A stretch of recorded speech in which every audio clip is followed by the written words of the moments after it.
சாயிராம். என் அன்பு பிள்ளையே, உன் வாழ்வில் நான் தீபத்தை ஏற்றிவிட்டேன். இனி உன் வாழ்வு மிக பிரகாசமாகவே இருக்கப் போகிறது. சகல சௌபாக்கியத்தையும் நான் உனக்கு வாரி வழங்கப் போகிறேன். எப்பொழுதுமே சரி எது தவறு எது, உன்னை சுற்றி இருப்பவர்கள் நல்லவர்களா தீயவர்களா என்று ஆராய்ந்து அதன்படி வாழ கற்றுக்கொள். இதே நிலையில் நீ இருந்து கொண்டிருந்தால் உன்னுடைய மூளை மனது எல்லாம் தவறான வழியில் சென்று கொண்டே இருக்கும். எனவே மனதை மாற்றிக்கொள். எல்லாம் நன்மைக்கே. விரைவில் புதிய மாற்றங்கள் உன் வாழ்வில் நிகழ்பெறும். காத்து கொண்டிரு. உனக்கு பிடித்த ஒன்றை நான் தரப்போகிறேன். இது நிச்சயமான உண்மை. உனக்கு துணையாக உன் சாய் தேவா எப்பொழுதும் இருந்து கொண்டுதான் இருப்பேன். என் பார்வை உன் மீது எப்பொழுதும் உள்ளது என் குழந்தையே. எப்பொழுதுமே எந்த சூழ்நிலையிலும் உன்னுடைய பாதையை பற்றிய பயம் கொள்ளாதே. உனக்கு துணையாக அப்பா இருக்கிறேன். சாயி நாம மகிமை, பாபாவின் நாமத்தை ஆத்மார்த்தமாக உச்சரிப்பதால் என்ன நன்மைகள் ஏற்படும் என்பதை சற்று விளக்கமாகவே கூறுகிறேன். கேள் குழந்தையே. எவன் ஒருவன் என் நாமத்தை அன்புடன் உச்சரிக்கிறானோ நான் அவனுடைய ஆசைகளை பூர்த்தி செய்து அவருடைய பக்தியை அதிகப்படுத்துவேன். இது நிச்சயமான உண்மை. என் வாழ்க்கையையும் செயல்களையும் ஊக்கமுடன் இசையாக பாடுவாயின் அவனுக்கு முன்னும் பின்னும் எல்லா திக்குகளும் சூழ்ந்தே இருப்பேன். என்னிடம் உள்ளத்தையும் உயிரையும் ஒப்புவித்த அடியார்கள் இந்த நிகழ்ச்சிகளை கேட்டதும் இயற்கையிலேயே மகிழ்வு அடைவார்கள். நம்பிக்கையுடன் என் லீலைகளை எவனாவது இசைப்பாயின் அவனுக்கு எல்லையற்ற பேரின்பத்தை நல்கி என்றும் நிலைத்திருக்கும் திருப்திகளை அளிப்பேன். நிச்சயமாக அளிப்பேன். எவன் என்னிடம் பூரண சரணாகதி அடைகிறானோ, எவன் என்னை விசுவாசத்தோடு வணங்குகிறானோ, எவன் என்னை நினைவில் நிறுத்தி நிரந்தரமாக தியானம் புரிகிறானோ அவனை விடுவிப்பது எனது சிறப்பியல்பாகும். என் நாமத்தை உச்சரிப்பவர், என்னை வணங்குபவர் எனது வாழ்க்கை நிகழ்ச்சிகளை பற்றி எண்ணி இவ்வாறாக என்னை நினைவில் இருத்தியிருப்பவர்கள் எங்கனம் உலகப் பொருட்கள், உணர்ச்சிகள் இவைகளில் கவனமுள்ளவர்களாக இருக்க முடியும்? சாவின் வாயினின்று எனது அடியவர்களை நான் வெளியே இழுத்து விடுவேன் என் குழந்தையே. எனது கதைகள் கேட்கப்பட்டால் எல்லா நோய்களும் விலகும். எனது கதைகளை மகிழ்ச்சியுடன் கேட்டு அவற்றை எண்ணி தியானம் செய்து கிரகித்து கொள்ளுங்கள். இதுவே மகிழ்ச்சிக்கும் திருப்திக்குமான மார்க்கமாகவே இருக்கும். என் அடியவர்களின் பெருமையும் அகம்பாவமும் அற்றுவிடும். கேட்பவரின் மனம் அமைதிப்படுத்தப்படும். அன்றியும் இது இதயபூர்வமும் முழுமையுமான பக்தியாயிருப்பின் மனம் உச்ச உணர்ச்சியுடன் ஒன்றாகிவிடும். சாயி சாயி என்று சாதாரணமாக ஞாபகம் மூட்டிக்கொள்வதே பேசுவதில் கேட்பதில் உள்ள பாவங்களை தீர்க்கும். நாமத்தை உச்சரித்து கொண்டே இருப்போமானால் என்னென்ன பலன்கள் பார்த்தீர்களா? ஆசைகள் பூர்த்தி செய்யப்படுகின்றன. பக்தி அதிகமாக ஆகிறது. மகிழ்ச்சி பல மடங்கு பெருகிக் கொண்டே இருக்கிறது. குழந்தையே, ஆபத்தில் உதவுபவனே உன் சாயப்பா. பாபா எல்லா திசைகளிலும் முன்னும் பின்னும் சூழ்ந்து இருக்கிறார். எல்லையற்ற பேரின்பத்தை அள்ளி அள்ளி தருகிறார். செய்த பாவங்கள் விடுவிக்கப்படுகின்றன. சாவின் விளிம்பிலிருந்து வெளியே இழுத்து விடப்படுகிறோம். நோய்கள் குணமாகின்றன. அகம்பாவம் அகற்றப்படுகிறது. மனம் அமைதியாகிறது. உணர்ச்சிகள் ஒன்றாகி விடுகின்றன. சாயி சாயி என்று நினைவூட்டினாலே எல்லா பாவங்களும் தீர்க்கப்படுகின்றன. சாயி இருக்க பயமேன்? நீ என்னிடம் என்ன கேட்டாலும் எதுவாயினும் நான் அதை உனக்கு தருவேன், தந்தே தீருவேன். இது உன் சாயப்பாவின் சத்திய வாக்கேதான். என் வாக்கு என்றாவது பொய்த்ததுண்டா குழந்தையே? உன்னுடைய அப்பா, தகப்பன், தாய் நான் தானே. உன் மனதிற்கு என்ன வேண்டுமோ, உனக்கு என்ன ஆசையோ அனைத்தையும் என்னிடம் சொல்லிவிடு. என் பாதத்தில் சரணடைந்து விடு. நான் உனக்கு வேண்டியதை அள்ளி அள்ளி தருவேன். நான் உன்னுடைய அப்பாதானே. வேண்டியதை கேள் மகளே. நல்லதை நினைத்துக்கொள், நல்லதை செய். எல்லாம் உன் வாழ்வில் இனி நல்லதாகவே நிகழும். நிரந்தர நன்மையாகவே இருக்கும் உன் வாழ்வில். குழந்தையே, ஏன் உன் வாழ்க்கையில் தைரியம் என்பது சிறிது கூட இல்லாமல் மனதை போட்டு இப்படி குழப்பிக் கொண்டே இருக்கிறாய்? எதற்கெடுத்தாலும் பயம், எதற்கெடுத்தாலும் இப்படி ஆகிவிடுமோ அப்படி ஆகிவிடுமோ என்று நீயே அனைத்தையும் முடிவு செய்துவிட்டு அந்த முடிவை நினைத்து பயந்து கொண்டே இருக்கிறாய். உன்னுடைய எதிர்மறை எண்ணம்தான் உன்னை இப்படி தடுமாற வைக்கிறது என் பிள்ளையே. ஒவ்வொரு அடியையும் எப்பொழுதும் முன்னே எடுத்து வை, பின்னால் ஒரு அடி கூட எடுத்து வைக்காதே. விவேகத்தோடு நீ எடுத்து வைக்கும் ஒவ்வொரு அடியும் நிச்சயமாக வெற்றி பாதைக்கு உன்னை அழைத்து செல்லும்.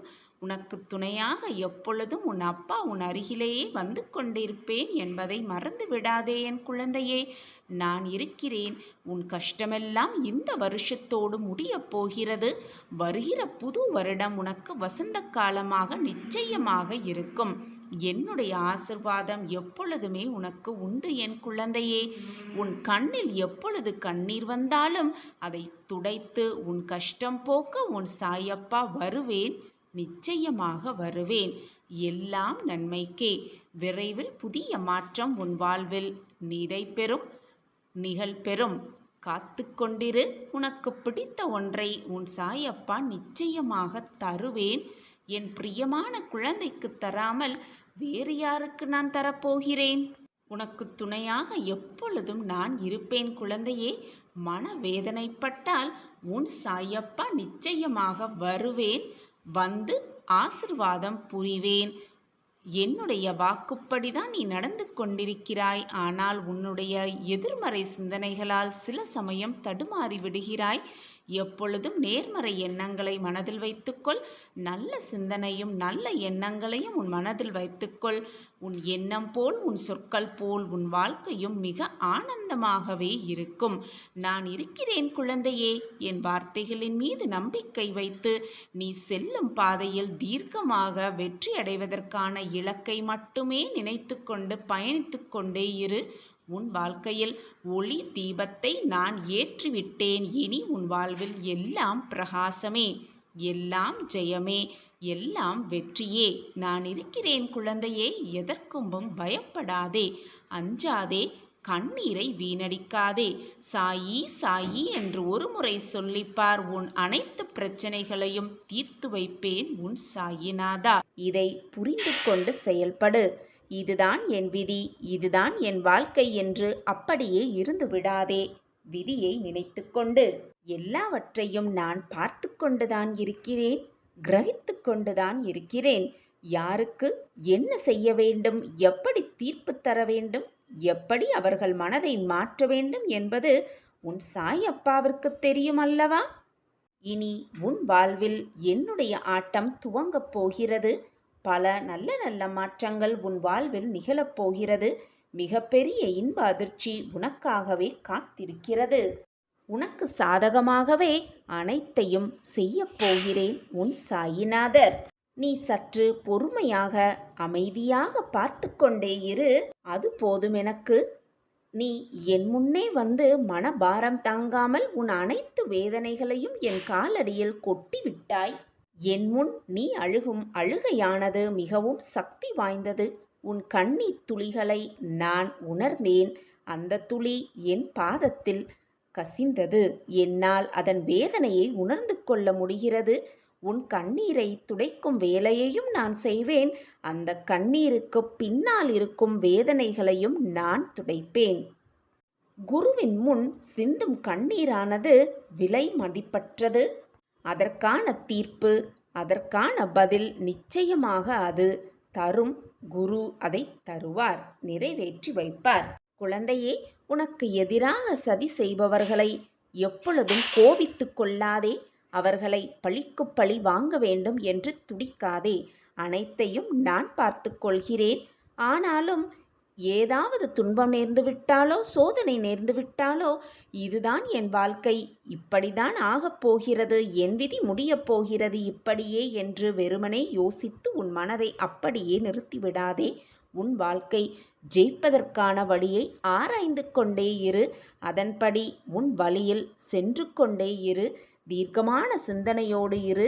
நம்பிக்கை வார்த்தைகளை மட்டுமே பேசு. தன்னம்பிக்கை நல்ல எண்ணங்கள் உடைய சொற்களை மட்டுமே உன் மனதில் சொல்லிக்கொண்டே இரு. உனக்கான தைரியத்தை நான் உனக்கு உருவாக்குவேன், நிச்சயமாக உருவாக்குவேன். இது உன் சாயப்பாவின் கட்டளை, வாக்கு, சத்தியம். எப்படி வேணாலும் எடுத்துக்கொள், ஆனால் நடப்பது நடந்தே தீரும். நீ நினைத்தாலும் யார் நினைத்தாலும் அதை மாற்ற முடியாது. உனக்கு எழுதப்பட்டது உனக்கு கிடைத்தே தீரும், உனக்கு நடந்தே தீரும். இது உன் சாயப்பா உனக்கு கொடுக்கும் சத்திய பிரமாணம். என் வாக்கு என்றாவது பொய்த்ததுண்டா? அது உனக்கே தெரியும். வாய்ப்பு ஒரு முறைதான் வரும். அதை சாதுர்யமாக பயன்படுத்தி வாழ்க்கையில் வெற்றியடைவாய். உன் சாயப்பாவின் பரிபூரண ஆசிர்வாதத்தோடு. நீ என்மேல் வைத்திருக்கும் பக்தியும் பாசமும் இந்த உலகை விட பெரியது. உன்னை என்னுடைய பிள்ளை, சாயிநாதரின் பிள்ளை என்று சொல்லும் பொழுது அந்த மகிழ்ச்சியை என் வார்த்தைகளால் சொல்லவே முடியாது. அளவிட முடியாத ஆனந்தத்தை நான் உணர்கிறேன் நீ என் பிள்ளை என்று சொல்லும் பொழுது. என் பிரியமான குழந்தைகள், வாழ்க்கையில் நல்ல விஷயங்களில் அடியெடுத்து வைக்கும் காலம் நேரம் எல்லாம் ஒன்றே அமைந்துவிட்டது, வந்துவிட்டது. நீ என்னுடைய குழந்தை. உன் மனதில் குதர்க்கமான எண்ணங்கள் எழுந்தால் அதை அடியோடு வெட்டி எறிந்துவிடு. அதை பெரிதாக எடுத்துக்கொள்ளாதே. உன் மனமும் சரி புத்தியும் சரி பாதி நன்மையை தரும், மீதி பாதி கெடுதலை தரும். எனவே அவற்றையெல்லாம் என் பாதத்தில் சமர்ப்பித்துவிடு. அதை நான் பார்த்து கொள்கிறேன். நிறை குறை என்று எல்லோரிடமும் இருக்கத்தான் செய்கிறது. நம்மிடம் மட்டுமே குறை இருக்கிறது என்று தவறாக நினைத்து கொண்டு உன்னையே நீ தாழ்த்தி பார்க்காதே, உன்னையே நீ கேவலமாக பார்க்காதே. ஏதாவது குறை உன்னில் இருக்கிறது என்று நீ நினைத்தால் அதை திருத்திக் கொள்ள முயற்சி செய். அப்பொழுது நீ முழுமையாக நிறையாகி விடுவாய். இப்படி குறையோடு இருக்கிறோமே என்று முதலில் வருந்துவதை விட்டொழி. நான் இருக்கிறேன், எதற்குமே வருந்தாதே. என்னுடைய ஆசியும் ஆசிர்வாதமும் உனக்கு எப்பொழுதுமே உண்டு என் பிரியமே. பயப்படாதே. நான் உன்னில் இருக்கும் பொழுது வீணாக உன் மனதை போட்டு குழப்பிக் கொள்ளாதே. நீ பிரச்சனைகளை சந்திப்பது உன் பிரச்சனைகளிலிருந்து நீ வெளியே வருவதற்காகத்தான் என்பதை தீர்க்கமாக நம்பு. நீ நம்பியபடி உன்னுடைய பிரச்சனைகள் உன்னை விட்டு விலகும், சாதனைகள் உன் வசமாகும். வாழ்க்கையின் உச்சத்தை எட்டி பிடித்தே விடுவாய். வாழ்க்கை என்பது ஒரு அழகான பயணம். எதையும் யாரிடமாவது எதிர்பார்க்கும் பொழுதுதான் அந்த அழகான பயணம் சிக்கலாக முடிந்து விடுகிறது.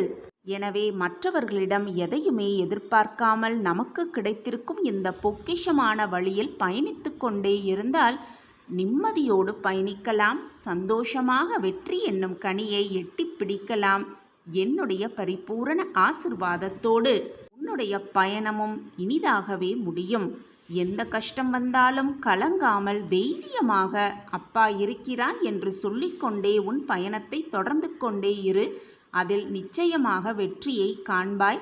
உனக்கு உறுதுணையாகவும் பக்கபலமாகவும் உன் அப்பா வந்து கொண்டே இருக்கிறேன் என்பதை மறந்து விடாதே. இதை முழுவதுமாக கேள். இதுவரை உன்னை பார்த்து நகைத்த கண்கள் நிச்சயமாக வருந்தும்படி நான் செய்வேன். என்மேல் முழுமையாக நம்பிக்கை வைத்திருக்கும் என் பிரியமான பிள்ளையின் வாழ்க்கையில் அனைத்து அற்புதத்தையும் உன் சாயிபாபா நடத்தி காட்டுவேன். நீ தோற்பதற்காக பிறக்கவில்லை. கட்டாயமாக உன் அப்பாவின் பரிபூரண ஆசிர்வாதத்தால் நீ உன் வாழ்க்கையில் ஜெயிப்பாய், ஜெயித்து காட்டுவாய். சாயிநாதா, பல நாட்களாக நான் உங்களிடம் வைத்த வேண்டுதல்கள் எல்லாம் தாமதமாகி இந்த இடத்திற்கு வந்திருக்கிறது என்று நீ என்னிடம் புலம்புகிறாய். சில சமயம் கோபமாக கூட பேசுகிறாய் குழந்தையே. ஆனால் சிறிது நேரம் கழித்து வந்து நீயே என்னை மன்னித்து விடுங்கள் சாயிநாதரே, நாங்கள் உங்கள் மனதை புண்படுத்தியதற்காக என்னை மன்னித்து விடுங்கள் என்று நீயே என்னிடம் வந்து மன்னிப்பும் கேட்கிறாய். அன்பு இருக்குமிடத்தில்தான் கோபமும் இருக்கும் குழந்தையே. நீ என்மேல் கோபப்பட்டால் நான் தவறாக எடுத்துக்கொள்ள மாட்டேன். ஏதோ உன் மன வேதனையினால்தான் நீ என்னிடம் வந்து இப்படி கொட்டுகிறாய் என்பது எனக்கு புரியும். உன் மன வேதனையை அனைத்தையும் என்னிடம் வந்து கொட்டிவிடு. நிச்சயமாக உன் வேதனைக்கு, உன் மன வலிக்கு மருந்தாக உன் அப்பா எப்பொழுதும் இருப்பேன் என் பிள்ளையே. குழந்தையே, வாழ்க்கையில் நிம்மதியையும் சந்தோஷத்தையும் நீ தேடுவது எனக்கு வியப்பாக இருக்குது குழந்தையே. நீ எங்கு போய் தேடினாலும் அது உனக்கு கிடைக்கவே போவதில்லை. ஏனென்றால் அது உன்னில்தான் இருக்கிறது. நீ மனதை நிம்மதியாக வைத்து கொண்டாலே போதும், சந்தோஷமும் நிம்மதியும் ஆனந்தமும் தானாகவே வந்து குடிக்கொண்டுவிடும் உன் மனதிலும் உன் வாழ்க்கையிலும். கண்மணியே, சந்தோஷம் என்பது உலகப் பொருட்களில் இல்லை, அது உள்ளத்தில்தான் இருக்கிறது. நிம்மதி என்பது நீ கை நீட்டி ஒருவருக்கு உதவி செய்தாலே போதும், நிம்மதி தானாகவே வந்துவிடும். ஆத்மார்த்தமாக உள்ளன்போடு மற்றவர்கள் நன்றாக இருக்க வேண்டும் என்று நீ நினைத்தாலே போதும், நிம்மதி தானாகவே தென்றலாய் உன் இதயத்தை வந்து தழுவும். எனவே என் குழந்தையே, என்றைக்கும் சந்தோஷத்தையும் நிம்மதியையும் வெளியில் போய் தேடாதே. ஏனென்றால் அது எங்குமே வெளியில் இல்லை. உன்னை மாற்றும் எல்லா மாறுதலாகவே அது இருந்து கொண்டிருக்கிறது. உன்னை பக்குவப்படுத்துவதற்காகவே உனக்குள் பல நிகழ்வுகளை நிகழ்த்தி உன் வாழ்க்கையில் நீ முன்னேற்றம் அடைய சில வழிவகைகளை நான் செய்து கொண்டிருக்கிறேன். ஆனால் என் சாயிநாதர் எனக்கு கஷ்டத்தை கொடுத்து விட்டார். என்னை காப்பாற்ற யாருமே இல்லை. நான் நிர்கதியாக இருக்கிறேன். தோள் கொடுக்க கூட எனக்கு யாருமே இல்லை என்று உனக்கு வரும் வேதனைகளையும் சோதனைகள் அனைத்து பிரச்சனைகளையும் நான் தான் உனக்கு கொடுத்து விட்டதாக நினைத்து கொண்டிருக்கிறாய் குழந்தையே. பிரச்சனைகளை நான் உனக்கு கொடுக்கவில்லை. நீ கண்ணீர் சிந்த வேண்டும் என்ற எண்ணத்தில் நான் அதை உனக்கு கொடுக்கவில்லை. உன் மனம் வேதனை அடைய வேண்டும், நீ கஷ்டத்தில் தத்தளிக்க வேண்டும் என்ற நினைப்பில் நான் அதை உனக்கு கொடுக்கவில்லை. உன் மனதை பக்குவப்படுத்தவும், வாழ்க்கை என்றால் என்ன என்பதை புரிய வைப்பதற்கும், உன்னை சுற்றி இருப்பவர்களின் திறமையை, அவர்களின் மனோதைரியத்தை, அவர்கள் உன்னை எப்படி பார்க்கிறார்கள் என்பதை நீ புரிந்து கொள்வதற்காகவும் தான் இந்த செயல்களை நான் செய்து கொண்டிருக்கிறேன். உன்னை வேதனைப்படுத்துவதற்காக அல்ல. நீ இப்படி தவறாக நினைத்து கொண்டால் நான் என்ன செய்ய முடியும் குழந்தையே? எது நடந்தாலும் நன்மைக்காகவே நடக்கிறது என்பதை தீர்க்கமாக நம்பு. எதை செய்தாலும் 100 முறை யோசித்து செயல்படு. ஆனால் செய்ய ஆரம்பித்தவுடன் இது நடக்குமா நடக்காதா என்ற சிந்தனை ஒரு முறை கூட உன் மனதில் எழவே கூடாது. அதை நடத்தி முடித்து காட்டுவதுதான் நம் வேலை என்ற எண்ணம் மட்டுமே உன் மனதில் இருக்க வேண்டும். உனக்கு துணையாக எப்பொழுதும் உன் அப்பா இருப்பேன். வழித்துணையாக வருவேன். முன்னும் பின்னும் பக்கவாட்டிலும் அனைத்து திசைகளிலும் உன் அப்பா உன்னில் இருக்கும் பொழுது எதற்காக இந்த பயம் உனக்கு? என் அன்பான பிரியமே, தீர்வே இல்லாத பிரச்சனையை இறைவன் உருவாக்குவதே இல்லை. பிரச்சனை ஆரம்பித்தவுடன் அதற்கான தீர்வும் விரைவிலேயே வந்து சேரும் என்ற நம்பிக்கையோடு இரு. உன் பிரச்சனைக்கான தீர்வும் விரைவில் உன்னிடத்தில் வந்து சேரும். அந்த பிரச்சனையிலிருந்து எப்படி வெளிவருவது, அதிலிருந்து எப்படி தப்பிப்பது என்ற சிந்தனை மட்டும் உன் மனதில் இருந்தால் போதும், சுலபமாக நீ உன் வாழ்வில் ஜெயித்தே விடலாம். உனக்கு துணையாக அப்பா எப்பொழுதும் இருக்கும் பொழுது பிரச்சனைகளை கண்டு எதற்காக மனம் கலங்கி நிற்கிறாய்? இது உன் சாயின் கணக்கு. என் கணக்கு எப்பொழுதும் தப்பாகாது குழந்தையே. இவ்வளவு காலமாக நீ பட்ட கஷ்டங்களுக்கெல்லாம் ஒரு முடிவு பிறக்கப் போகிறது. நல்ல வாழ்வு உனக்கு அமையப் போகிறது. தைரியமாக இரு. உன் கண்ணில் எப்பொழுது கண்ணீர் வந்தாலும் அதை துடைத்து உன் கஷ்டம் போக்க உன் சாயப்பா வருவேன், நிச்சயமாக வருவேன் என்ற நம்பிக்கையோடு இரு. நம்பிக்கையோடு இருக்கும் என் பக்தனை எப்பொழுதும் நான் ஏமாற்றியதே இல்லை. கண்டிப்பாக வருவேன். வந்து உன் கண்ணீரை துடைப்பேன். உனக்கு வேண்டியதை அனைத்தையும் அள்ளி அள்ளி கொடுப்பேன் என்ற நம்பிக்கை மட்டும் உன் மனதில் இருந்தால் போதும். நான் வருவதற்கான அறிகுறி உன் கண்களுக்கு நிச்சயமாக புலப்படும். இது சாய் அப்பாவின் கணக்கு. என் கணக்கு எப்பொழுதும் தப்பாகாது. உனக்கான நேரம் வந்துவிட்டது என் கண்மணியே. என்ன நடக்குமோ ஏது நடக்குமோ என்ற பயம் இனி உன் வாழ்வில் வேண்டவே வேண்டாம். நான் உனக்கு துணையாக எப்பொழுதும் இருக்கிறேன், இருப்பேன், இனியும் இருப்பேன். எல்லாம் சுபமாக நிகழப்போகிறது. உன் வாழ்வில் எப்பொழுதும் வெற்றி மட்டுமே உன்னை சூழ்ந்து கொள்ளும். அதற்கு துணையாக உன் அப்பா எப்பொழுதும் இருப்பேன் என்ற நம்பிக்கையோடு இரு. நம்பிக்கை, பக்தி, பொறுமையோடு சரணடைந்தால் உனக்கு வேண்டியது அனைத்தையும் நான் அள்ளி அள்ளி கொடுக்க ஆசைப்பட்டு கொண்டுதான் இருக்கிறேன். என் ஆசையை விரைவில் நான் நிறைவேற்றியும் கொள்ளுவேன். என் பிள்ளையின் கண்களில் ஆனந்த கண்ணீரை பார்க்கவே உன் சாயப்பாவும் விருப்பம் இருக்கிறேன். என் விருப்பத்தை கூடிய விரைவில் நிறைவேற்றிவிடு. என் பாதத்தில் வந்து உன்னுடைய அனைத்து கஷ்டங்களையும் கொட்டிவிடு. பிறகு என்ன, எல்லாமே சுபமாக முடிந்துவிடும். உன் கண்களில் ஆனந்த கண்ணீரை நிச்சயமாக பார்க்கலாம். குழந்தையே, நம்பிக்கையோடு உனக்கான ஒரு இனிப்பான செய்தியோடு நிச்சயமாக உன் சாயப்பா வருவேன், நிச்சயமாக வருவேன் என்ற நம்பிக்கையோடு இரு. இனி உன் வாழ்வு மிக பிரகாசமாகவே இருக்கும். நீ கேட்டதெல்லாம் கிடைக்கும், நினைத்ததெல்லாம் நடக்கும், ஆசைப்பட்டதெல்லாம் உன் வாழ்வில் இனி நிறைவேறும். நீண்டகால உன் வேண்டுதல்கள் இந்த நாளிலிருந்து நிறைவேற ஆரம்பிக்கிறது என்று நம்பிக்கை வார்த்தைகளை உன் மனதிற்குள் சொல்லிக்கொண்டே இரு.